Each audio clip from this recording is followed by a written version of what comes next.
This is Weirdly Enough, your regular podcast for strange stories and amazing facts, delivered straight to your favorite podcast directory and at weirdlyenough.com. Now, here are your hosts, Andy and Len. Well, thanks for joining us again. I'm Andy Kane and I'm joined with Len Johnston. Hello again. We're going to be looking at Loftus Hall today. This is allegedly Ireland's most haunted house. A lot of dark secrets, it's a fascinating place. A place I went on holidays to Wexford last year and had a look around, and we're going to be talking about that. But first, Len's got some information about aliens that might be walking amongst us. What's all this? Well, listen, we're in the third decade now of the 21st century. The roaring 20s. Things are looking a wee bit challenging. You know, a lot of people think there's a danger the human species may not see the end of the century. Okay, that's nice. We've got overpopulation, we've got climate change, we've got Brexit, we've got Trump, you know. Yeah, okay. All that sort of stuff. But don't panic, because the answer's here. Dr. Young-Hee Shi, an academic at Oxford's Oriental Institute, he's out of South Korea, believes he has the answer. He thinks there's a strong correlation, as an academic by the way, between alien abductions and changes to Earth's climate. Okay. Now this was reported in the Oxford Student. So there's more alien abductions, and that's causing the climate change? We'll have a look. In a lecture given at a conference in 2012, he said, it's not only scientists and theologians, but also non-human species who appear to be greatly concerned about the survivability of the human species. So basically what he's saying is they're looking to get in contact with us because they're worried about us. He said the aliens are just next to us, but we can't see them. He said if they're far, they shouldn't be concerned about us. I don't think they're from far away. They're just next to us. We can't see them. Now, by next to us, I don't know if he means, like Con Leg. Yes. Or does he mean they're invisible and they're sitting next to us? They're sitting in this room right now, or does he mean they're a few light years away and they can travel to us fairly quickly? We can use an analogy of fish, which can think and perceive things in only the way that they can, and humans also perceive only in the way we can. So our perception of the world is limited by our organs. So yes, he's maybe suggesting that they're kind of on a different energy level, vibration, a different frequency. But what he says is, like, what we need to do is breed with aliens. Oh, right. Create a super species that will solve all the issues. So how do we breed with... Do we breed with them in the how's your father kind of way? Yes, I believe. Well, right. I don't know if it's like... That's simple, then. Rumpy-pumpy, or else, some sort of in vitro fertilization or some reason. He said... People ask me, do you have evidence for your claim that aliens are abducting humans? Why do people ask him that? My answer... They should know that his claims is true. It's usually that abductions are reported from everywhere. UK, US, Germany, France, Japan, Korea, etc. Everybody's doing it, pop music. With significant commonalities between them. Yeah. So it's all sorted. Don't be worrying about Brexit. Don't be worried. That's such a Belfast. Don't be worried. Don't be worried. Climate change, they're nothing. They're nothing. Like, we're all worried that TransLink may collapse, possibly due to lack of funding. Yeah. Because the fellas in the hill, Stephen, the fellas in the hill. Let's get away from that with this podcast. But this, I'm going to ring up Steve Nolan on Monday morning and say, like, Stephen, bad news for you, mate. You're out of a job. Oh, right. Because, he's dealing with the problems all the time. But according to Dr. Chi, or She, or I'm not sure how you pronounce that, but according to Dr. Chi, problems won't be a thing if we breed with the aliens. Well, we'll have to contact them first. I don't know how we're going to do that. But we can maybe Skype them. Yeah. Or maybe they're on TikTok. I don't know. That's what I think, all the trendy, something like that. all the kids are on TikTok. Snapchat them, maybe. Yeah. Insta. Okay. Contact them and then breed with them. Successfully create a new species. Raise them up, educate them, kind of start a new civilization, and that'll sort it. Easy enough. Job done. You can do it by next Tuesday, probably. Yeah. So this is a podcast about about weird things. It's not a podcast about travel news and about travel reviews and things, or about canines for that matter. But I last year I went on holidays, and I like to go on dog-friendly holidays when I can. I like to take the dog along; it's part of the family and all that. I'm getting a message. No, forget it. My Dropbox is nearly full. It's telling me. So we went off to Wexford with the dog, had a week down in Wexford. Beautiful part of Ireland. Really nice. One thing about Ireland, though, that they're behind the times. It's not very dog friendly. It's not a dog friendly place. You can't bring your dogs into cafes like you can, even up here. And I find that quite surprising. I would have thought, because they like horses down there, don't they? Yeah, but they don't bring them into cafes either. Yeah. But you'd think rural society would be into the dogs and all. Their laws changed. They had a law that prevented dogs from going into like eateries and things like that, and that law only changed in 2017, so they're a bit behind. But anyway, we're not getting into that. Down there was beautiful weather most of the time. We're out and about and enjoying the beaches. I actually got sunburnt, believe it or not, in Ireland of all places. But yeah, lovely and warm. But anyway, we took a drive. One of the days it was raining. We took a drive along the Hook Peninsula in Ireland's ancient east, it's called, which is a really desolate looking place. It's really eerie in itself, the Hook Peninsula. So really good to explore. But anyway, we took a drive there, and we stumbled upon a place. Well, we actually found one of those little A5 leaflets for a place called Loftus Hall. Oh, right. Loftus Hall.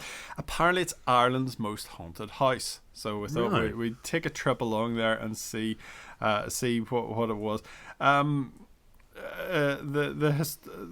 walls of it have seen everything: invasion, capture, plague, famine. That's what it says anyway here. The history of Loftus goes back at least 800 years, but probably further and further, probably thousands of years back actually, because locals say that it was a sacred place for druids and high-ranking professionals and religious classes within the Celtic community. I'm just looking here. It opens 4 a.m. on Sunday.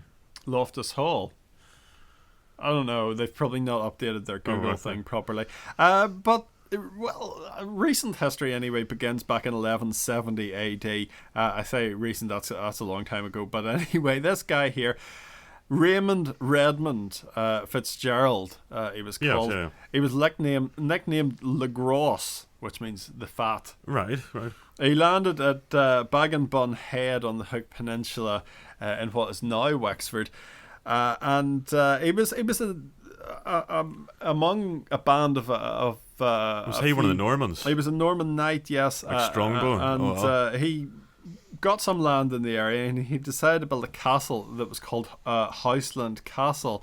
It fell into disrepair over the years, and his descendants built a new castle in 1350 or thereabouts. It remained in the Redmond family until the mid-1600s. When Cromwell and his gang came along, and the Irish Confederate Wars took place. Alexander Redmond was a descendant of Le Gros. And he was 68 at the time. Him and his two sons, a couple of soldiers, some tenants, and a tailor were in the castle, and they managed to stave off the Cromwellian assaults for times and times. It happened again and again, and they managed to stave it off. And eventually, he came to a deal with Cromwell and was allowed to just stay in the castle until his death. So in 1666, very ominous number, that 666, Henry Loftus, who was originally a Yorkshire man, acquired the confiscated land, and the mansion was renamed Loftus Hall. Over the decades and centuries, the Loftus family rose through the peerage, and they climbed the ladder of the aristocracy. They eventually wanted to have Queen Victoria visit. That was a big thing for them. And a fella called John Henry Loftus, who was the fourth Marquis of Ely, decided to renovate the hall between 1870 and 1879 to make it even grander than before. This was something that would eventually completely bankrupt the family. They spent hundreds of millions in today's money trying to rebuild it and make it into this amazing palace. They erected a three-story mansion It had an ornate mosaic floor, and this is back in the 1800s that they built this. They had these Italian craftsmen came and spent years building this huge ornate floor, and when you look at the floor, there's supposed to be a lot of imagery in it, like to do with the Knights Templar, and there's little eye symbols and different things on the floor. Like we all saying eye. Yeah, stuff like that. Now, the craftsmen that came to produce this floor, and bear in mind, this is the 1800s. Yeah. This isn't a long time ago. These Italian craftsmen, once they'd finished the floor, they were taken out into the fields and their hands were chopped off. That's how weird this place is. Was the local constabulary not called at this point? Well, I suppose it was the Lord of the Manor. He could do. I know, but I'm thinking, there would be surely limits to his power, Yeah. It also, Italian craftsmen also came and built a staircase in it. This huge ornate staircase. There's only 3 of them ever built in the world. Right. One of them was in the Vatican, and one of them was on a very, very famous ship that was built in Belfast. Oh, right. As the Titanic, the staircase, the thing that everybody that goes to the Titanic exhibition wants to see. The big thing in the film was the staircase. So that was a huge thing. So you can see this staircase if you go to Loftus Hall and take the tour of it. You can see the staircase. Do you say there was a lot of supernatural activity in Loftus Hall? Well, yeah, that's what I'm getting on to now, and the story of the ghosts and different things. We're going back a little bit now into the mid 1600s. A guy called Charles Tottenham, he married into the Loftus family. He married Anne Loftus, who was a daughter of the first Viscount, and they had 6 children together, 4 boys and 2 girls, Elizabeth and Anne. His wife eventually became ill when the girls were young, and she passed away. But he then decided to go and marry his cousin. Right, James. First cousin. Yeah, first cousin. Okay. Is that okay? I don't think it is. I think in the UK it's okay, but in other places around the world it's not, certainly. It'd be a bit of a Russian roulette on the genetic front, I would have thought. So they lived in the hall along with Anne. Now, I was talking about the peninsula and how scary and wild it is. The jagged coastline. One night, one wind swept night, a ship sailed up the coast, and it disappeared around the headland anyway, and suddenly a young man appeared at the door and knocked at the door, and he said, I had to go into the nearest harbour there. My ship is down there. I've arrived off. He's a very dapper looking man, very well dressed. And they said, come in, sir. Of course, come in. And he stayed with the family for several weeks. This man, he would take dinner with them every evening, and he would recount them with tales. Was he like the captain of the ship? You never really knew. He just arrived on this ship. Did they not come up in conversation? Oh, like, what's your job and why were you on the ship? I think it was his ship, but he maybe wasn't the captain. He was travelling on it, but they never really knew. And whenever the weather got better, did they never say, like, yeah, it's about time. It's about time he got on. I suppose I don't know. Stuff to do, maybe, Anyway, Anne, who was your man Tottenham's daughter, she fell for him. She really fancied this guy. Really nice looking character, like Darcy, like Mr. Darcy. And yes, yeah. And they sat down to play cards one night in one of the drawing rooms in the house, and there was something funny about the way that the cards were dealt. They weren't dealt by the man of the house, which is what should have happened. The dealer should be the man of the house, but he wasn't dealing. I can't remember whether it was this stranger that was dealing anyway, but they were passing out cards, and one of the cards fell, and the butler looked down and saw this card fell, and Anne knelt down under the table, and she got the fright of her life of what she saw, because the young stranger, was he deaf, or handsome man, Lucifer, had cloven hooves. Yeah, I was right ahead of you. It was the devil. And she said, "Sir, you got cloven hooves." Shouting here. Oh, yeah. Have you broken the internet? I think I have. I think I broke it there. I said, "Sir, you have cloven hooves." With which, bang, he went right up through the ceiling in a fireball. Was everybody okay after that? Like, well, apart from The shock of it all. Yeah, but I mean, he didn't drag them to hell or something like that. No, he just disappeared now. He was That's never seen again. He went up through the ceiling in this room. See, it wouldn't work these days because of social media. Because, you know, you don't really get mysterious... Well, for a start, nobody would He would have checked in at the hall, wouldn't he? You wouldn't let a mysterious stranger... Like, if somebody knocked on the door tonight, you'd be like, jog on. Before I call the police, you know. You wouldn't let them in and put them up for a few weeks and start playing cards. You check them out on social media. I've been to the room where this card game took place, and you see the ceiling, and it's never been repaired. No tradesman they've tried. So there's a big hole caused by... There's just this mark and this... Why is he going... Would he not be going down, though? Well, he went up. Yeah, surely he shot up at the fireball.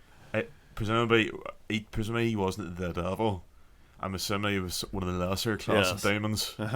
Beelzebub has a devil put aside for me. Because there's billions of them, apparently. There's billions of demons. So supposedly he's going down, and that's maybe just trying to... Well, one person that was really affected by all this was Anne. Is she the one that sat in the chair for years? Yes. And then went, like, rigid? Anne's mental state deteriorated rapidly, it says in this article I'm reading. And she died in around 1775. She was kept in a room in the house, and around that room they experienced poltergeist activity, they say. Now, what age was she at the time? History doesn't really relate, or I don't have that. I'm assuming she was a young woman, but she was in a state of trauma. She when she died, she was like curled up in a ball, and her bones had fused in that position because she lay in that position. I have so many questions. What year was this? 1775.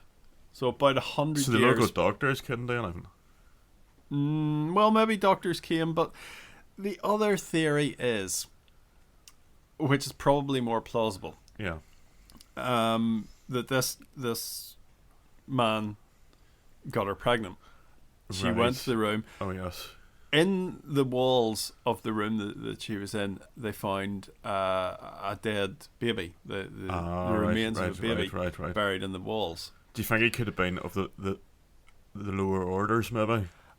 And she maybe had an affair with a local blacksmith or something like that, and then that was the issue, maybe. Well, it's thought that further down the line, about 100 years later, the Loftus family were trying to attract Queen Victoria to stay. Stories, it's thought that maybe the stories of the devil visiting, of things like that happening, were perhaps to put off beggars and people coming to the house. Right. You didn't want beggars around when Queen Victoria was there. Well, the local peasantry, I would imagine, would be quite superstitious at the time. Of course, the Loftus were Protestants, and they summoned a lot of clergymen to the house to try and get rid of this evil spirit that seemed to linger around the house. There just seemed to be something around the house. But Protestants don't do generally exorcisms. Well, exactly. So eventually they called on Father Thomas Broaders, a local Catholic priest, and he was supposedly successful in cleansing the house of negative forces. And his gravestone, it can't be found, the inscription of this gravestone to this day, but it apparently said, "Here lies the body of Thomas Broaders, who did good and prayed for all, and who banished the devil from Loftus Hall." A nice little rhyme there, and that's always good. Yeah. So yes, you can go and visit the hall. Was it haunted or not? I don't know. I think a lot of it is being put on by the people that have taken it over. They've made it a little bit spooky when you're walking around it, but certainly it is a strange and eerie place. Have you heard the interesting theory about poltergeists? What's that? That they're actually created because quite often they cluster around adolescents, young people who are often emotionally distressed. All right, okay. So there is a school of thought that it's not actually an external thought, it's like their own minds controlling things. That's probably, we could do our own episode about poltergeists. That was one for the future. So interestingly, we talked about the Loftus family going bankrupt. They tried to attract Queen Victoria. She didn't stay, and she would only stay a night or two. Would you really want her to stay? I know. She hadn't been much crowd. They spent millions. People down the road in another stately home. Yeah. Got Queen Victoria. She came to stay with them. The interesting thing is that family also went bankrupt. She was very grady apparently as well. Yeah. She was corpulent in her later years. So the family went bankrupt in the early 20th century, and the home was taken over by the Benedictines, then the monks.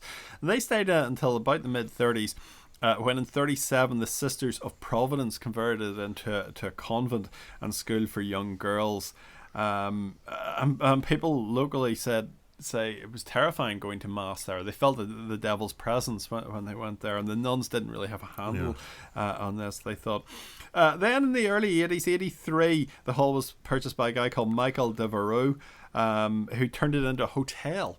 Right. And he eventually... How'd that work out? Didn't work out too well. They struggled on for a while. He died, and his wife took it over and ran it as a hotel. Would you want to stay there? Nah, you're alright, Bill. Until one night, she just disappeared. Nobody knew where she was, and eventually they found her. They tracked her down to a nursing home in England, and they said to her, "Why did you suddenly leave one night?" People said to her, "Why do you suddenly leave?" And she said, "When the house tells you to go, you go." Mm-hmm. And the house had just said to her one night, "Leave." And that was it. So there you are. The current owners are the Quigley family. They've embarked on a really ambitious project of restoration. It's open to the public. You can have a 45-minute guided tour. I'm sure we will put up links to it on our Facebook and socials and things. Really, really interesting place to go and visit. Is it haunted or not? Well, that's for you to decide. But I do urge you, if you're in round about the Dublin area, down to Wexford, Cork, that direction, do go and have a look around Loftus Hall. It's a really interesting and really captivating place to see. Apparently it has a rival to the title of Ireland's most haunted house, though. Really? Where's that? There's a place called Lashane Hall. Yeah. Or Lashane House. Lashane House, that's it. Lashane House in County Sligo. Right. Which reckons it's actually Ireland's most haunted residence. But we should go down there and do like a special investigation for the podcast. We should. The thing about the mosaic floor was really creepy. The fact that they were taken out and their hands chopped off was just a really, really odd thing. Who chopped off the hands? Well, I imagine was it was on the say-so of the guy that ran the show.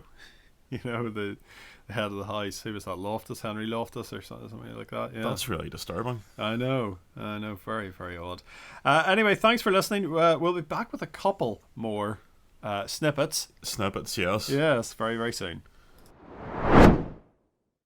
Right. Yes. Another. We're doing a slightly different format today. I'm doing little snippets, as we call them. I was thinking. I was like, Andy dropped me on this one on me during the week, and I was like, I've got nothing prepared. Yeah. But I thought, you know what, I'll go on the worldwide weird whatnot. I'll see what comes up. And there's actually quite an interesting one I came across about interesting thefts from libraries. Right. And I thought it would all just be, like books, but it's actually quite interesting. A fiberglass skeleton was stolen from an Australian library in Adelaide. Now, in 2017, they were hosting an exhibition by an orthopedic, the Australian Orthopedic Association. Yeah. But the exhibition was infiltrated by a group of three men pretending to be council workers. Now, what did these three men... But were they wearing high vis? Because council workers have to wear high vis. It's a well-known fact. You say if you want to get in anywhere, yeah, just like a high vis. High vis. You could walk into like any office. Yeah. And just say, "Oh, I'm here about the left, mate." I in my work, I'm in and out of factories all the time, yeah. and I can, once I'm through the gate, I can walk absolutely anywhere with a high vis on. Nobody will bat an eyelid. I could be in any part of that factory. That's weird. Nobody cares. I could tell you some stories, but okay. we'll not go there. Their target, for reasons unknown, was a fiberglass skeleton with a street value. A street value? Street. Hey, mate. You're a fiberglass skeleton. Yeah. A sort your weekend, mate. Yeah. Sorry, that's my drug dealer voice. Mm-hmm. Yeah, the men were caught on a street value of about $300 Australian. They were caught on CCTV cameras casually walking out of the library and then boarding a bus accompanied by a skeleton. nobody was ever arrested for the crime. High-vis jackets. Yeah. Say as long as you've got a high-vis jacket, So why they go with... you can do anything. Well, have there been any other big thefts like that? Well, the Prime Minister of India's gold dagger, Narendra Nehru, was the first Prime Minister of India. One of the things he was given was a janbiya, which as a present, a gold dagger with a short curved blade, and he was given that by the King of Saudi Arabia. In 2016, library staff in the Nehru Museum and Library in New Delhi discovered a display case containing the dagger, as well as a precious ivory box and scroll had been broken and the dagger had been removed. Two of the museum's sanitation workers. Now, it's like these council workers again, isn't it? I'm willing to bet they had high-vis vests on, yeah. Or tabards. Tabards. And you know, one of those. Do you know what's always handy if you are planning to do that? You have to have one that's sturdy, like that one there. A lanyard holding one up the lane that says guest. Yeah. You're good to go. Like, you know, you can get in anywhere. Visitor. Visitor. Two of the museum's sanitation workers were arrested. They had pleaded guilty and admitting to stealing the dagger as a means to pay off the debts. Their debts. And this is a weird one as well. Okay. 2009, a millionaire named Farad Hamazada was found guilty of stealing individual pages from ancient books in the British Library and the Bodleian Library. Right. He used a scalpel and carefully stripped out pages from 16th and 17th century tomes. One was a 500-year-old map penned by Henry VIII court artist. Suspicion fell on this guy, and investigators found that of the 842 volumes he had requested, 112 had been mutilated. Police go to his flat in London and found more than 100 pages from the ancient books, some with intriguing titles such as Unheard of Curiosities and A History of Monsters. That'll be handy for the podcast also. Yeah. Now, they asked him, what is the crack? Hey mate, what's the crack? He basically says he's got an obsessive compulsive bibliomania. Bibliomania, which is stealing books, which drove him to remove the pages to complete his own vast collection, because it was an OCD thing where he was a completist. Yeah. He had to complete. And he even told the court that on his wedding night he left his bed to go and polish his books. The court was unsympathetic and sentenced him to 2 years in prison. I would have been more sympathetic because, you know, OCD is a terrible thing, you know? Yeah. And it's almost a victimless crime. It is. In almost. a way. Yeah. Well, yes, one, it's not really a snippet, but an interesting thing I came across during the week. Do you remember Most Haunted? Yes. And do you remember they had the sadly deceased now Derek Acora? Dear Derek, yes, I remember him. And a spirit guide, Sam. Aye, Sam. And Yvette Feiling. Yvette Feiling's got really into the paranormal stuff. And she turned very much against him. Well, because he was found out to be a bit of a fraud, really, wasn't he? Apparently they did make up towards the end of his life, I'm told, but she's got heavily into the kind of paranormal stuff. Okay. To the point of she's obsessed now with contacting the other side. Yeah. And she's actually developed her own Ouija board. Oh, right. And it's a system that she says it's guaranteed to contact the other side. Brilliant. So yeah. Yeah. It's not really a snippet, but it's more of a Ouija board an observation, you know. It was like a board game back in the day.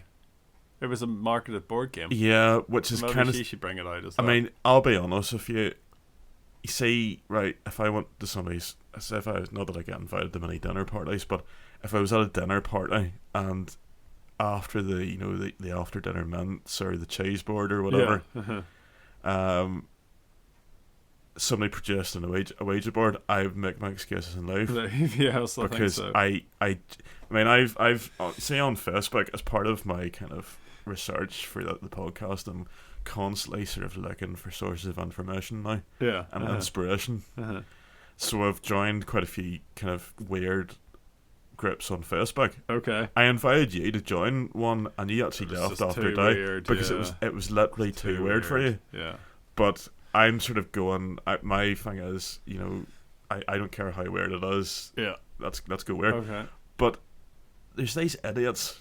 There's this one. I think it's like occult knowledge or something like that. Right. Esoteric. Bizarreness or whatever.